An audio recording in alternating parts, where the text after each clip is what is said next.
সৃষ্টিতে পরিবারের ভূমিকা মুখ্য। শিক্ষার্থীরা আজকে আমরা যে বিতর্ক এবং তথ্য বা যুক্তি খণ্ডন করতে হবে।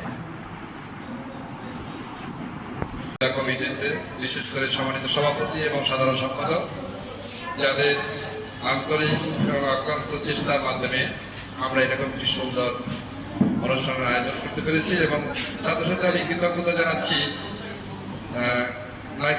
মাধ্যমিক বালিকা নিয়মিত পাঠদান না করলে এটা একজন ঠিক না, নাকি কেবল হচ্ছে ওই যে ঘুষ নিলাম, এটাকে দুর্নীতি।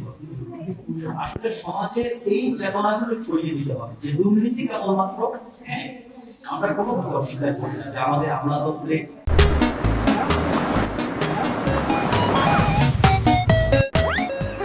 দুর্নীতির প্রকোপ নেই, অবশ্যই আছে, এবং সেটি যত বেশি আমরা কমাতে পারবো বাংলাদেশটাকে আরো বেশি ভালো দেখতে পাবো।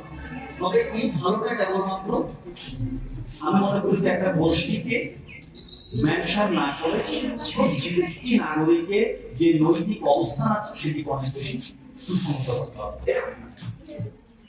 একটা মানুষের বেঁচে থাকার জন্য কিন্তু 5,000-10,000 কোটি টাকার দরকার নেই।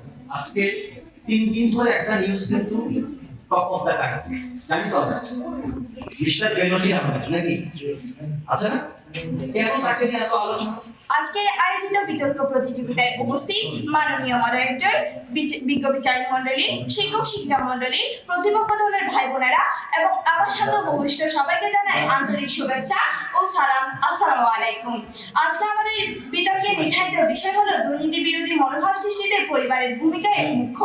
বিপক্ষে বলছি পরিবারের ভূমিকা মুখ্য। অত্যন্ত জটিল কারণে আমি ও আমার দলের পক্ষে অবস্থান করছি। আমার প্রতিপক্ষ বন্ধুরা রাষ্ট্র চিন্তাগুলিটা আর দলীয় মধ্যে আমার দল তার পরিচয়গত চেষ্টা করে। তারা বসেছে এই বড় ডিগ্রি আর আইন হাসিল করে নাকি সমাজ থেকে দুর্নীতি দূরে যাবে। সম্মানিত অভিভাবক এবং আমার পক্ষ দল এবং আমার পক্ষ থেকে এবং বিশ্ববিদ্যালয় ধরনের পক্ষ থেকে আসসালামু আলাইকুম। বিগত চলছে এবং আজকের বিতর্কের বিষয়টি করা হয়েছে দুর্নীতি বিরোধী মনোভাব সৃষ্টিতে পরিবারের ভূমিকা মুখ্য। সংগতের কারণে আমি এবং আমার দল বিষয়টির বিপক্ষে অবস্থান করছি। সেটি সংজ্ঞায় করিতে আমাদের দ্বিতীয় বক্তব্য সেটি ব্যাখ্যা দিব এবং আমাদের তৃতীয় বক্তব্য সেটি বিশ্লেষণ করে। মানে একটি গোপন প্রশ্ন করা আছে